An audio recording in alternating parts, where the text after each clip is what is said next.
Hola amigos de Mindset, bienvenidos de nuevo a nuestro canal. Hoy vamos a tocar otro tema acerca de las emociones, otro tema de estos que van a complementar nuestro conocimiento acerca de las emociones. Y el día de hoy te voy a hablar acerca de cómo surge una emoción para que poco a poco vayamos entendiendo cómo surgen para después poder implementar estrategias de regulación emocional. Quédate con nosotros y disfruta del video.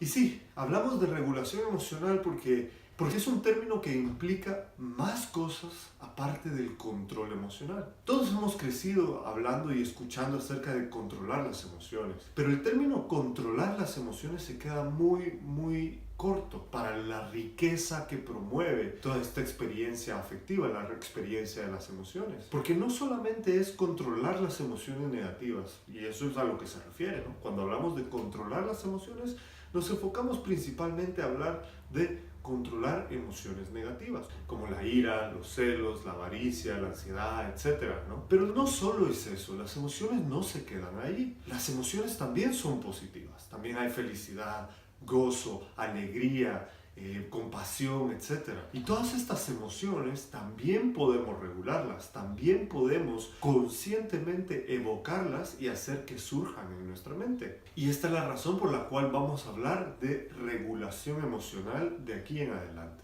Para comenzar a entender cómo podemos regular las emociones, lo primero es entender cómo es que surgen las emociones. Y para esto vamos a usar un modelo que propuso un científico llamado James Cross. Este modelo se llama el modelo modal de las emociones y en él explica que hay 4 elementos importantes que son necesarios para que surja una emoción. Hay 2 de estos elementos que son elementos que nosotros podemos observar y hay 2 elementos que están en lo que le llamó una caja negra porque son los que suceden dentro de nuestra mente. Son 2 elementos que son subjetivos a cada persona. Para hablar de estos 4 elementos vamos a empezar con el primero, la situación. Todas las emociones surgen porque hay una situación que es relevante para nosotros, para nuestros objetivos, que es importante para nuestra vida social, incluso para nosotros como personas individuales, ¿no?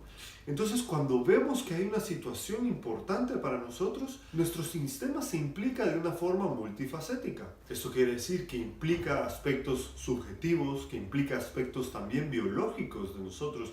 Hay una serie de elementos biológicos que entran en juego para hacernos sentir las emociones. Y por eso es que decimos, siento una emoción, tengo una emoción, porque la sentimos incluso en nuestro cuerpo. Por eso a veces creemos que son más reales de lo que realmente son. El segundo aspecto que se implica en el momento en que surge una emoción es la atención. ¿Por qué la atención? Pues bueno, tenemos la situación importante para nosotros, hay un elemento, una situación que surge en nuestra experiencia que es importante, pero ¿qué pasa? Hay elementos muy importantes y muy particulares de esta situación que capturan nuestra atención. Son aquellos elementos a los cuales nosotros les vamos a dar más relevancia y a los que van a pasar a la tercera etapa. La tercera etapa es la etapa de valorización y esta etapa es muy relevante. ¿Por qué? Porque ahí entra en juego nuestros valores, nuestras creencias, nuestros pensamientos, nuestras experiencias, etc. Todo lo que nosotros traemos individualmente.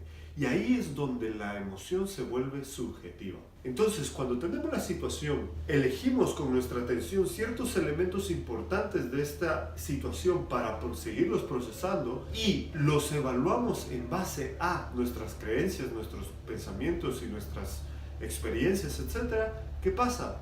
Que surge la experiencia emocional, se da la respuesta emocional. Y esa es la última etapa, la respuesta emocional que tenemos. Toda esa serie de elementos biológicos y mentales que surgen, ¿no? Por ejemplo, cuando tenemos ira, ese poco de calor que vamos sintiendo en el cuerpo, cómo sube, cómo va subiendo y cómo nos va llenando la cara, cómo empezamos a sudar, a palpitar muy rápido el corazón.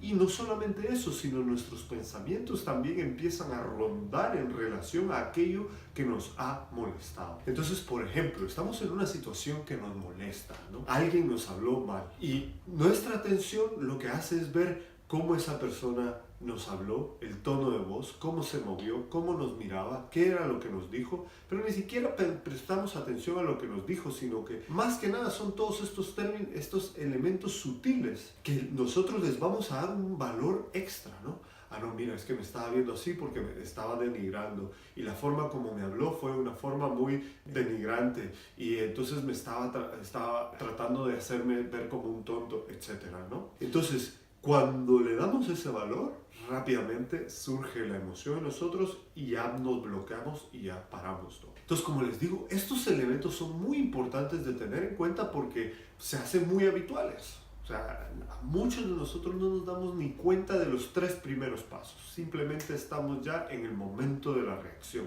en el momento en el que estamos ya con la ira, con los celos, con todas las emociones negativas hasta arriba, ¿no? Pero no solo pasa con las emociones negativas, también pasa con las emociones positivas. Tenemos una situación alegre, una situación bonita, por ejemplo, le llevamos unas rosas a nuestra novia esa situación captura su atención, distintos elementos, las rosas, la forma como ha vestido el novio, el perfume que lleva, la forma en cómo le habla, etc. Todo esto le da un valor extra, ¿no? El valor, la parte de la valorización, y eso hace que surja en ella una emoción de felicidad, alegría, etc., ¿no? Entonces, como vemos, este modelo es muy interesante porque puede ser aplicado en ambos casos. Y lo más interesante es que nos da elementos a través de los cuales nosotros vamos a poder implementar estrategias para regular nuestras emociones. Y aquí regresamos al tema de la regulación emocional. Cuando hablamos de regulación emocional, no hablamos solamente de controlar las emociones negativas,